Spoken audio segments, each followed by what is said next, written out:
I'm Scott.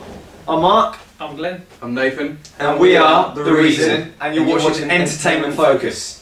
How are you all today? Yeah, Good, great, thank you. So what have you been doing before this? We've been for an interview with Gaydar. It was good fun, wasn't it? Yeah, really good, yeah. And have you been doing quite a lot of promo this past couple of weeks? Yeah, we've done a few. It's been pretty hectic since we've come off X Factor, to be honest. Yeah. Been non-stop, and gigging and We've done a lot of gigs, promotion and photo magazines. shoots and stuff like that. So we've been quite hectic recently. So how have you found life after being on the X Factor? Very different, because it sort of propels you into, you know, like people actually, you know, went to Birmingham. We're from Southampton, and we went to Birmingham for a gig the other day. And we went shopping beforehand in the Bullring. It's called Yeah, boring, yeah. You know, people come up to you know in Birmingham, and it's like, whoa, you know, it's quite shocking.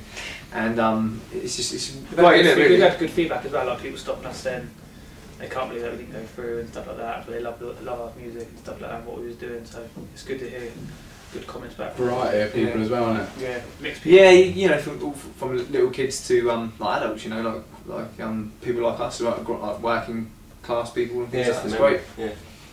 I was pretty shocked when you didn't go through, to be honest with you. We were, to be honest.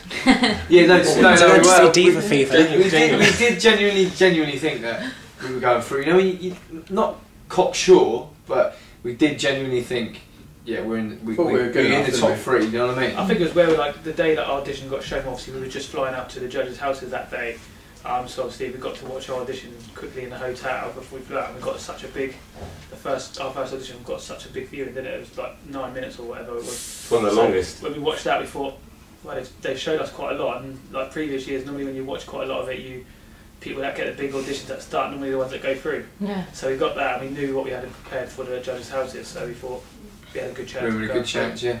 Because I'd actually heard of you before you were on the show, which is quite rare. Yeah, because I think I've seen you on Facebook. You went under a different name, didn't you? Was it the White Yeah, the White Vine Wargigs. Yeah. So why did you change the name? Well, but basically what it was we didn't know what to call ourselves, because you know the images, you know, the way we sing is quite pretty, and you know, and the harmonies and stuff like that, and the image is quite rough. Yeah. And we literally come up with our second name. So you got Scott White, Glenn Vine, Nathan Rawlins, and Mark Higgins. So the White Vine Raw Higgs. But we knew that it was crap. Tongue twister, isn't it? Yeah. we literally just made that up to go to X Factor with, and then we thought if we get far, they might change it or might ask us to think about changing the name. And they did. And they did. It was actually like Brian Friedman that said to us, he goes, guys, I think you're way cooler than your name, sort of thing. I think you should think about changing it.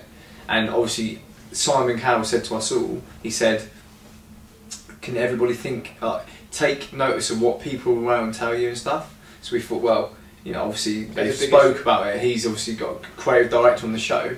Let's listen to what he's saying, and we took it on board, and we went away and come up with a few names. And he said, I'm going to underline the ones I like. And it was just that one. Just the one, The Reason. I think also as well, where the name was the White Vine Raw Higgs, people were like, the what? They couldn't remember any of it. They either called us the White Vines or the Raw Higgs, didn't they? Yeah, or just didn't So it call us wasn't really a anything. great name to have, so we just thought. It was forgettable. Well, not forgettable, but just too hard to remember. You couldn't remember it in the first place to forget it. So now you are The Reason, of course. Yes. So what's next for you now the X Factor's kind of over? And Just promoting ourselves, really. We want to make sure we're staying in the line, like being an established act. We want to create good music that everyone can listen to, and just be a credible act. Longevity is what we're after. We're going to be gigging up and down the country, and we're going to be recording an album, and we're looking to release a single which is called The Reason, early 2011. So tell us a bit about the single. Yeah, it's a cover by a group called Hoobastank, and it was huge in the States, and it's had like 15 million hits on YouTube. It's such a good song. Over here it wasn't as well known, if you know what I mean. People do know it, but they hear it and they're like, oh yeah, I recognise it. I don't know who sung it and stuff like that. So. When you hear it, obviously, because it's called The Reason, people are going to think, oh, it's original song, first of all, until they hear it, then they don't really sound familiar with it, yeah. So we're hoping that like they can think, oh, it's the original song anyway. Why did you decide to go for a cover? Good question. What it was we had a list of songs that we wanted to perform on X Factor. When you go to Judge's House Stage, and we couldn't do any of them, and The Reason was on it.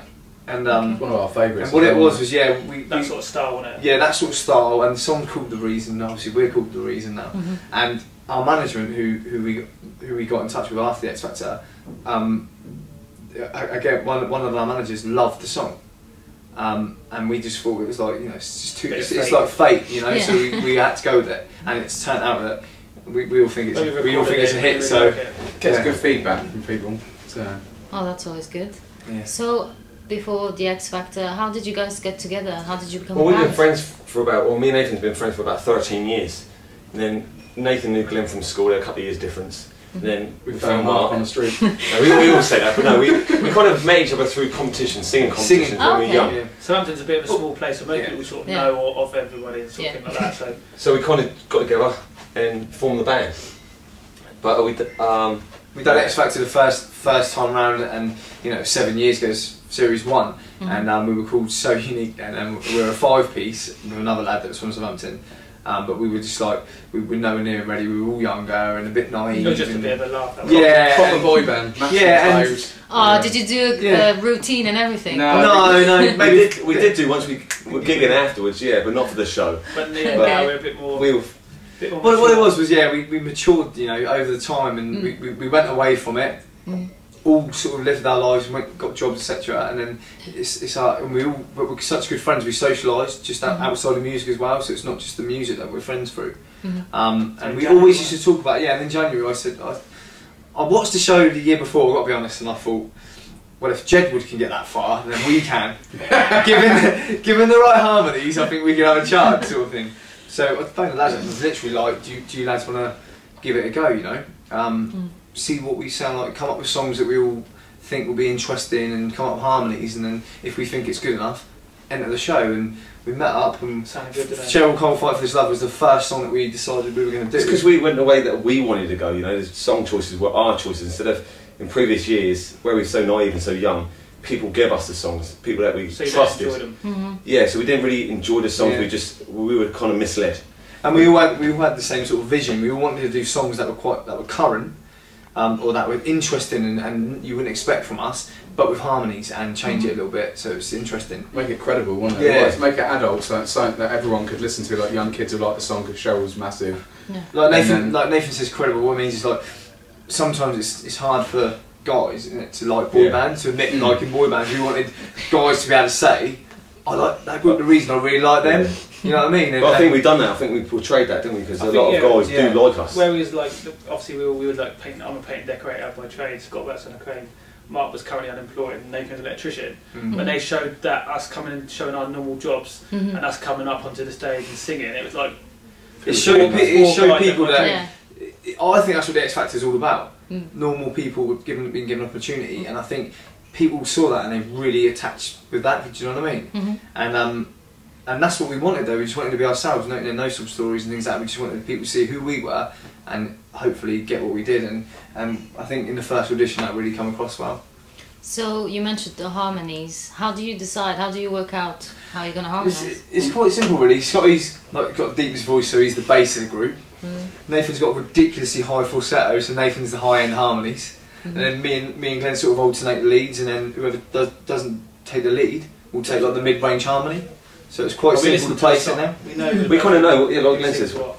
if you give us a song, we kind of know who's going to sing what, because we know each other's voices and strengths. It's just a matter of playing around with it and making Yeah. it our own. We kind of tend to put our own little twist on songs. Maybe, like I say, certain song, it might be like quite a deep lead. So if we've got that, then we then pile 3 harmonies over the top of that. So then you've kind of made the song a little bit higher. It just gives it our feel. There's no egos.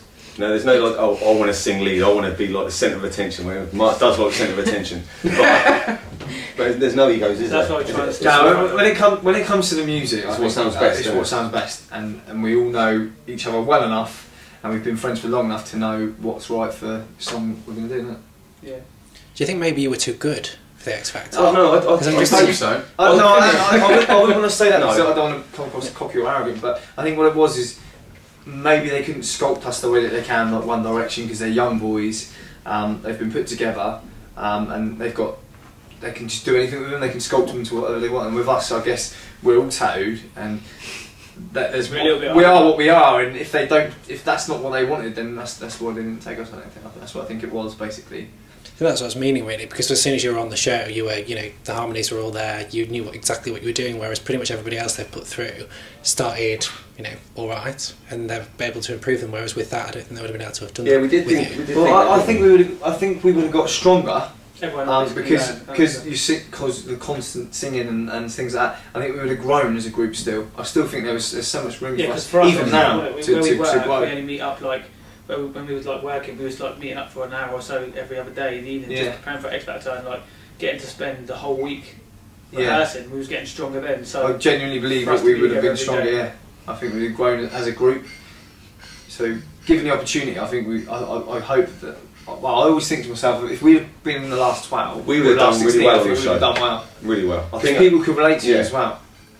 people would loved it. What are you doing in terms of Christmas this year? What are your plans? Well, we're busy. We're busy. We'll probably be gigging a lot over Christmas, to be honest. Yeah. Family, there's obviously not going to release in time for Christmas because we can't because X Factor releasing then, and we don't want to, we don't want to obviously jeopardise whoever's going to be releasing. We don't want to take their number one spot. Yeah, we don't want to. But no, so we're gonna it's gonna be a family Christmas and obviously hopefully a lot of gigs. Yeah, well, to be honest, we're going to try and make the most of this Christmas because over the next couple of years we're going to be really busy. Yeah. So just gig a lot, record, and Scott will dress up as Santa and come and deliver all the presents to us all. Climb down the chimney, get stuck like we did last year. with Keith. Gonna see you in London as well. Yeah, we're gigging. Actually, we're gigging in London. We've got one at the Two Brewers in Clapham Saturday. We've got another one. Just funny enough, come up, haven't we? Somewhere. 15th, Hoxton, yeah. Hoxton. Is that EQ? But there's another one, isn't there? Embassy. Coming today. There's another one on the 12th, yeah. Kingston. Yeah, Kingston. So yeah, quite a few gigs in One at London. Embassy, yeah. Oh, But we want to be. We're going up to Manchester. We want to be doing it everywhere, really. Try and build a fan Yeah. base as best we can, don't we? we've done a couple where we've done what was it Devon. Penthouse, the old Penthouse nightclub. Oh yeah, we've already done the gig in London. It was the old Number MC one? Bill, Number one. number now. one, Leicester Square. Oh yeah. Yeah, we performed there. Yeah. Pretty good, wasn't That was really good.